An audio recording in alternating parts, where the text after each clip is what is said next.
So today on the bench we are having a small DS212 pocket oscilloscope. So this is a fairly nice little device, and in terms of its size it's actually quite small.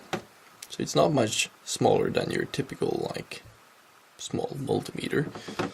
So it's quite decent for its size.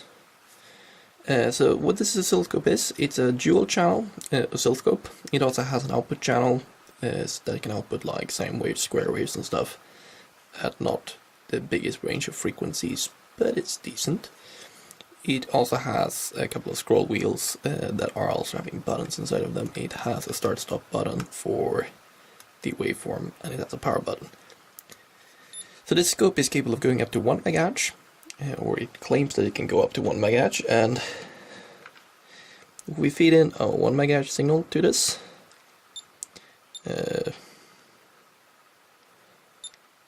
do 2 volts per division. So this is a 1 MHz signal going into the scope, and this here might look like a nice 1 MHz signal, except if you start counting the divisions, you're gonna see that this is not 1 mega, but 1.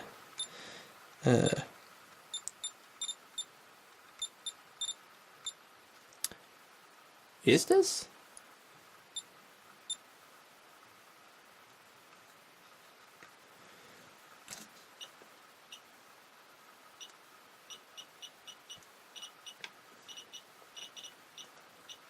Has my signal generator died?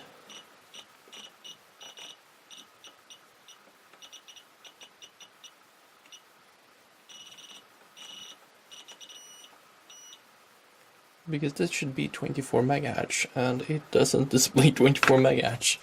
What? Yeah, you are outputting? I was having the wrong channel selected. That can explain things.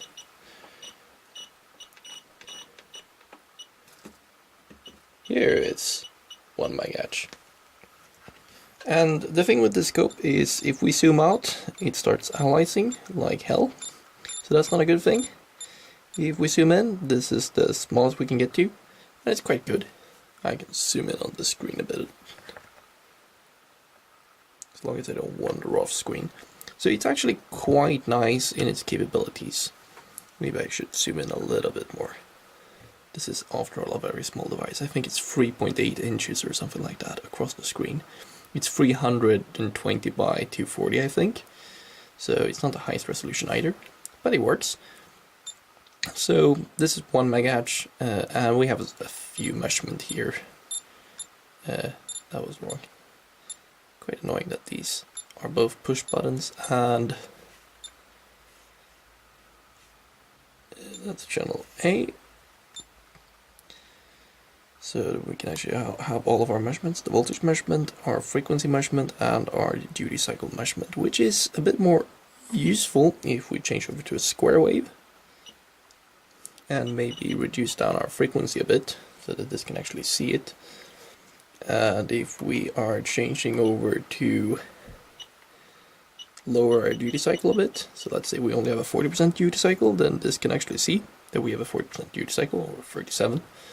It's quite rough. This is 500 kilohertz after all, so it's quite on the bleeding edge for what this thing is capable of. This has a 10 meg sample per second sampling rate, so it's quite nice. It can have up to, I think it's 8 kilo samples worth of memory, which is also quite nice. There is a few downsides with this scope. One of the most annoying things with this scope is, if we go into a channel here, let's say we have this position here. If I change the position down to, let's say, we change it down like this. If we want to get it back, this wheel, the button on it, does nothing in this menu. It could be used to reset it, which would be nice. But no, they didn't include that. So you need to manually reset it, which is a bit annoying. Another thing that this doesn't really do all that well is our waveform output. We have a square wave, we have a sine wave, we have a sawtooth, and a triangle. So that's all that we have, but that's not really the main letdown. The main letdown of this is our frequency selection, because we have 10 kilowatts, quite a nice standard to start with. And it timed out the menu. So we have 10 kilowatts, 5 kilowatts, nothing in between, then we have 2, and 1 kilowatt. And then it goes down to 500 hertz. So this is the steps we're having. It's quite coarse, to say the least. I would like some better granularity on it, but we can't go into anything here. This only turns off the menu and steps through it, so there's not really much more options. So that's a bit of a bummer. I would like a bit more vernier capability on that, so to actually go and set at least a few digits, because that could be useful. Though this is fully open source in the software at least, so if you don't like the software, you can always change it, thankfully. I haven't changed the software yet on this because, well, there's even more quirks on this that it would be nice if it also did. For example, do we have the system volume? Thanks for timing out again. We can set this to something different, like we might not want any volume, we might want this to be a bit brighter. Let's say that we don't really want this to turn off after any length of time. Set it to an hour. And we might be doing might want to catch fairly rare events. So we might also set this to something high like that. So okay, this is good. Let's close this menu. If we now turn off this device and turn it back on, thankfully the scope starts very quickly. If we now go back to the system settings, it has reset everything back. So that's a bit annoying. But otherwise, it's actually quite a good scope. A few other disappointments with this scope, to say the least, is that it's made out of die-cast aluminium.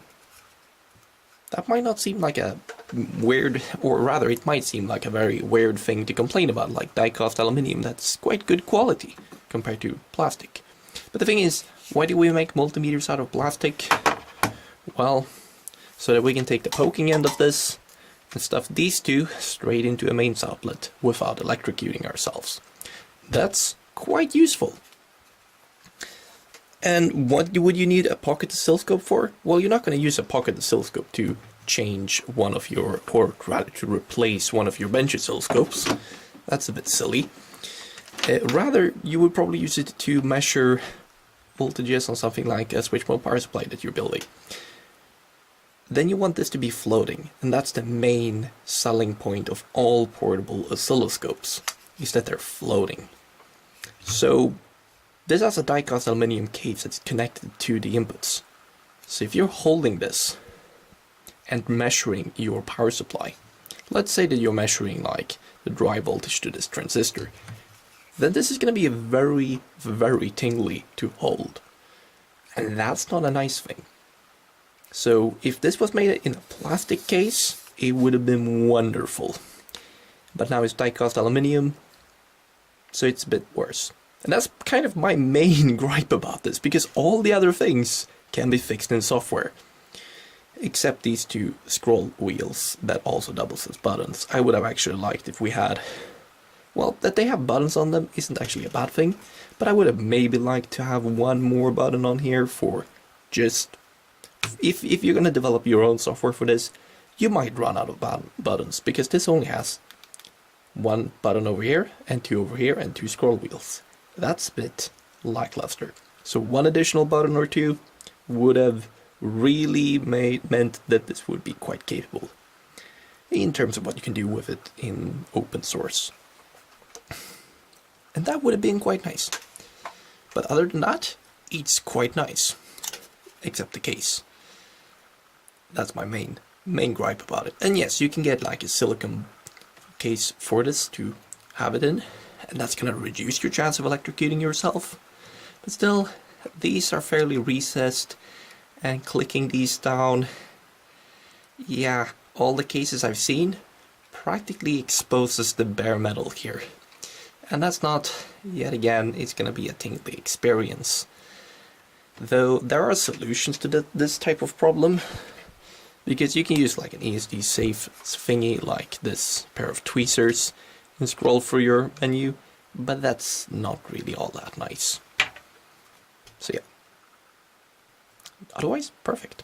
And yeah, I hope this small presentation or small like look at this product is interesting. I would do a teardown of it, but putting it all back together is really annoying, because these two wheels needs to slide in because they're attached to the PCB, and then it also has some post over on this side which it also needs to slide over, and it has post in this corner it needs to slide over, so it's really hard to actually get the PCB in. And then you have these two buttons. So this slider tends to get stuck underneath the PCB, and this tends to just disappear, and then you need to take out the PCB to find wherever that went.